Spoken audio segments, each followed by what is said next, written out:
Assalamualaikum warahmatullahi wabarakatuh. Kami dari kelompok 4 ingin membuat video tentang pemindahan ibu kota IKN. Saya Muhammad Baris sebagai editor. Saya Muhammad Tarif Ilham sebagai kameramen.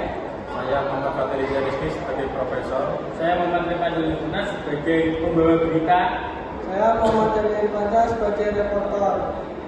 Sekian dari Kelompok 4. terima kasih. Assalamualaikum warahmatullahi wabarakatuh. Selamat pagi pemirsa. Perpindahan ibu kota dari Jakarta ke Nusantara, tepatnya di Kalimantan Timur, terus menjadi topik hangat di tengah masyarakat. Proyek ambisius ini disebut-sebut sebagai langkah strategis menuju masa depan yang lebih merata dan berkelanjutan. Namun bagaimana sebenarnya dampaknya terhadap keutuhan negara Kesatuan Republik Indonesia?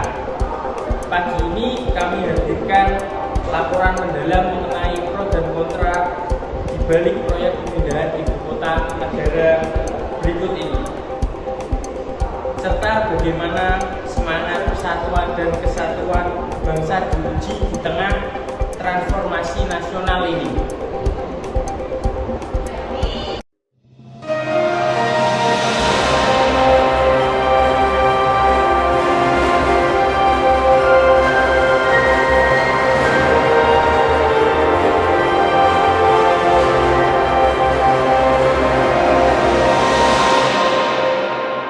Siapa lebih tahu siapa namanya?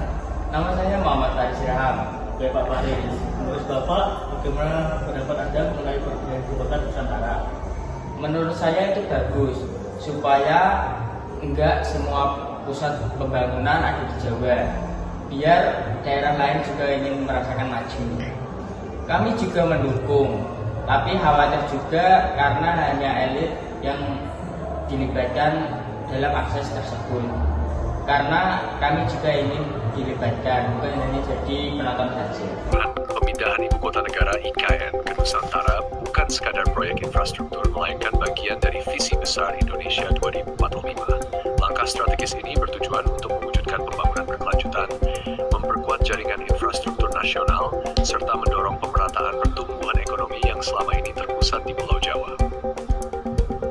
Sejarah mencatat bahwa ini bukan kali pertama Indonesia mengalami perpindahan ibu kota. Pada masa revolusi kemerdekaan, tepatnya tahun 1946, ibu kota sempat dipindahkan dari Jakarta ke Yogyakarta. Langkah ini diambil sebagai respons atas tekanan militer dari Belanda yang kembali menguasai Jakarta setelah proklamasi kemerdekaan. Yogyakarta dipilih karena dianggap lebih aman dan strategis secara politis serta militer pada saat itu. Selama masa itu, Yogyakarta menjadi pusat pemerintahan Republik Indonesia dan simbol perlawanan diplomatik terhadap kolonialisme.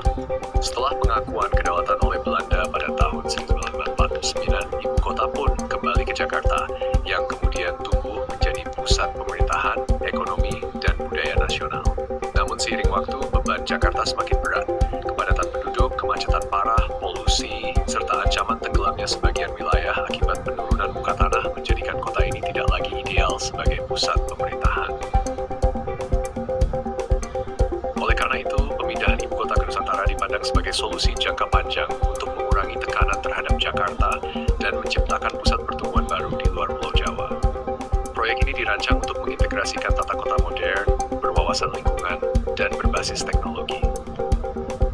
Namun, tidak semua pihak menyambut rencana ini dengan optimisme.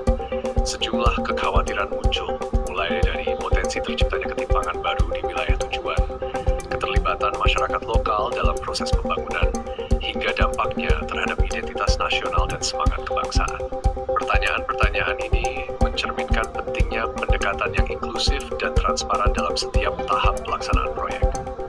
Dengan demikian, pemindahan ibu kota negara ke Nusantara bukan hanya soal memindahkan gedung pemerintahan, tetapi juga soal merancang masa depan Indonesia yang lebih adil, merata, dan berkelanjutan. Seperti perpindahan ke Yogyakarta dahulu yang didorong oleh kebutuhan strategis, langkah ini pun mencerminkan upaya pemerintah untuk menjawab tantangan masa depan. Keberhasilan keberhasilannya akan sangat bergantung pada partisipasi aktif seluruh elemen bangsa dalam mewujudkan Indonesia Emas 2045. Untuk mengetahui lebih jauh kondisi terkini di lapangan dan bagaimana implementasi proyek Ibu Kota Negara ini dijalankan, kita akan bergabung bersama reporter kami yang saat ini berada di lokasi Nusantara IKN di Kalimantan Timur. Kita simak laporan langsung dari rekan kami, Mas Dani. Silakan Mas Dani. Ya, selamat pagi. Oke, terima kasih Mas Rifat. Saya Muhammad Dani Irfansa melaporkan langsung dari kawasan pembangunan Ibu Kota Nusantara di Kalimantan Timur. Pemerintah menjanjikan konsep smart city dan pembangunan yang ramah lingkungan. Di sisi lain, nilai-nilai Pancasila, terutama sila ke-3 tentang persatuan Indonesia, terus digunakan sebagai landasan menjaga keutuhan NKRI di tengah transformasi ini. Semua pihak diharapkan berperan aktif membangun optimisme agar perpindahan ibu kota ini benar-benar memperkokoh, bukan mencegah belakan bangsa Indonesia. Oke, dari kawasan Ibu Kota Nusantara, saya Muhammad Dani Irfansa melaporkan untuk kembali ke SMK Negeri 2 Demak. Terima kasih. Terima kasih Mas Dani atas laporannya langsung dari IKN. Pemirsa, jelas bahwa perpindahan ibu kota ini tidak hanya sekadar infrastruktur, tapi juga tentang semangat kebangsaan yang harus kita jaga. Untuk membahas lebih dalam mengenai dampak perpindahan ibu kota ini telah bergabung Dr. Fatir Iza selaku pakar tata kota dan kebijakan publik dari Universitas Indonesia. Selamat malam Pak Fatir. Menurut Anda, bagaimana perpindahan ini bisa mempengaruhi integrasi nasional dan pembangunan yang merata? Selamat malam, terima kasih sudah mengundang. Pemindahan ibu kota negara adalah langkah monumental yang bisa menjadi simbol pemerataan pembangunan. Selama ini sebagian besar aktivitas ekonomi dan pemerintahan terpusat di Jakarta, yang berdampak pada kesenjangan antar wilayah. Dengan memindahkan ibu kota ke Kalimantan Timur, pemerintah berupaya mendorong pertumbuhan baru di luar Jawa.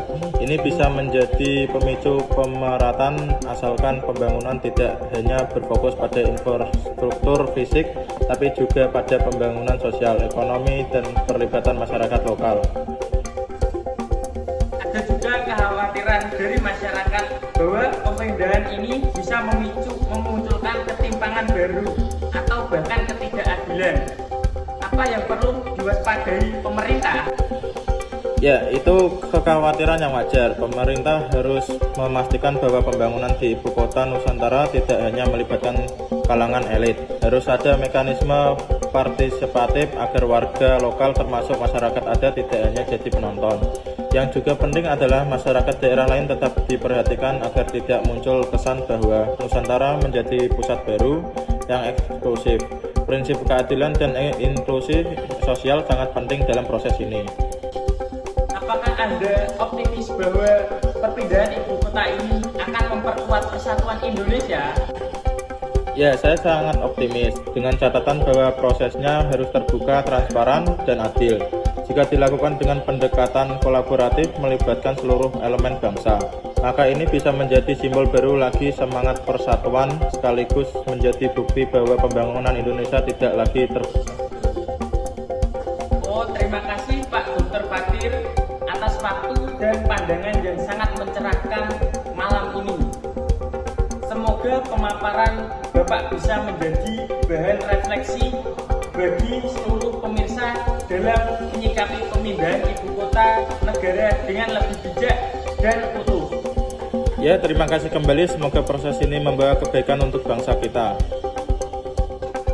Pemirsa, dari berbagai sudut pandang kita di lapangan maupun dari para ahli, kita melihat bahwa pemindahan ibu kota negara ke Nusantara bukan hanya proyek fisik, tapi juga momentum penguatan identitas dan keutuhan bangsa.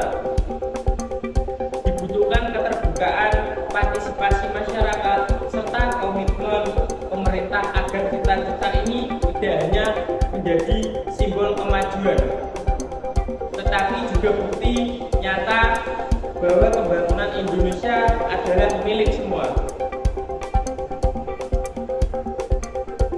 Saya, Muhammad Rifat Julifunas, mewakili seluruh tim redaksi mengucapkan terima kasih atas perhatian Anda.